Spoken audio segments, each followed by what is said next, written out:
Bonjour, voici une vidéo tutoriel pour bien comprendre les caractéristiques d'un vidéoprojecteur LED et du coup bien choisir le modèle adapté à votre besoin.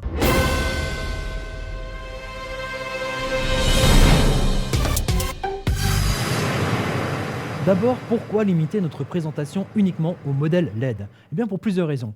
La première, c'est que bien qu'en moyenne la luminosité soit inférieure à un éclairage traditionnel, la LED, diode électroluminescente, atteint aujourd'hui des performances suffisantes pour la plupart des usages grand public. Deuxièmement, la LED consomme très peu d'énergie par rapport aux lampes traditionnelles qui sont elles par contre très gourmandes. Ça nous permet d'avoir des modèles de vidéoprojecteurs LED qui fonctionnent sur batterie.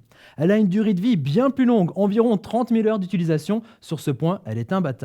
Quatrièmement, elle est légère et compacte, idéale pour des modèles nomades et pratique pour gagner de la place chez soi. Et enfin, cinquièmement, elle ne chauffe quasiment pas, donc pas besoin de gros ventilateurs bruyants. Et ça, pour regarder un film, c'est bien mieux. Le choix de votre vidéoprojecteur va dépendre de l'usage que vous allez en faire. En home cinéma, pour profiter d'un film par exemple, ou en usage professionnel pour projeter votre présentation. Votre choix va aussi dépendre de votre intensité d'usage et bien entendu de votre budget. On commence par un premier point important qui concerne tous les vidéoprojecteurs. Puisqu'une lampe, et même une lampe LED, ne peut pas projeter une lumière de couleur noire, il faut donc que la pièce dans laquelle vous projetez votre image soit plongée dans l'obscurité, voire même en nuit totale, notamment pour profiter d'un film. Deuxième point, la surface de projection va fortement influer sur la qualité de l'image. Un écran vous permettra de gagner en contraste et en luminosité. Il vaut donc mieux dépenser un peu moins dans le vidéoprojecteur et acheter un écran plus adapté en plus, que d'acheter un vidéoprojecteur plus cher et de projeter sur un mur classique. Ensuite, il faut trouver un bon compromis entre la taille de l'image que vous souhaitez et la définition de l'image. Concernant la taille de l'image, vous trouverez souvent dans les descriptifs deux tailles. Elle correspond à la diagonale minimum et maximum de l'image que vous pourrez projeter. Cette mesure est souvent exprimée en pouces. Un pouce est égal à 2,54 cm. Bonjour le calcul mental. Par exemple, pour 90 pouces, vous le multipliez par 2,54, et c'est égal à 228,6 cm. C'est facile ça. Alors, comme pour les appareils photo, l'image passe aussi pour le vidéoprojecteur par un objectif. Certains objectifs de vidéoprojecteurs ont une focale courte, d'autres ont une focale beaucoup plus longue. Ça va avoir une incidence sur la taille de l'image, surtout en fonction de la distance minimum et maximum de projection.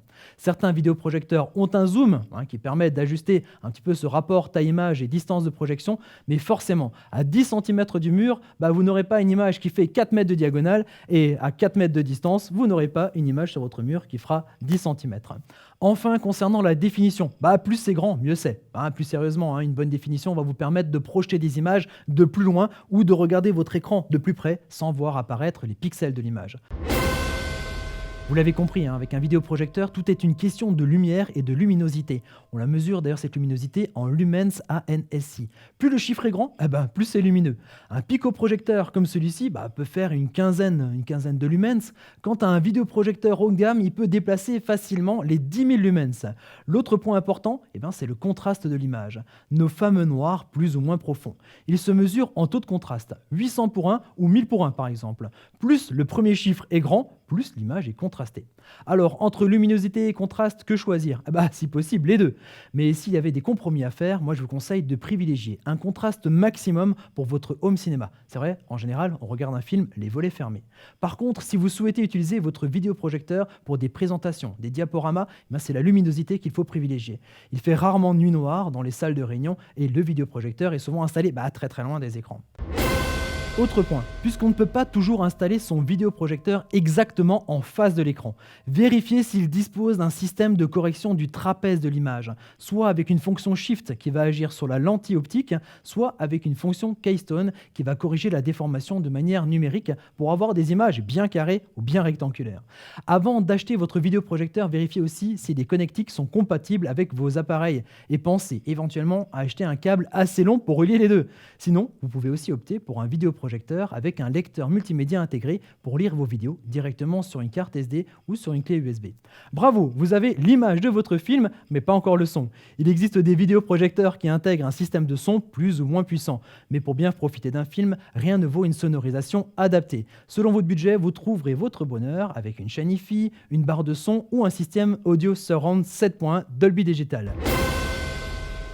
Voilà, maintenant votre installation doit être top, je vous laisse choisir le film. Moi, je m'occupe du popcorn, vous voyez, il est déjà prêt. Allez, j'arrive dans votre salon tout de suite. Envie d'en savoir plus? Alors retrouvez toutes nos vidéos sur notre chaîne YouTube en cliquant ici et rejoignez notre communauté Facebook en cliquant là pour toujours plus d'infos technologiques et de conseils pratiques.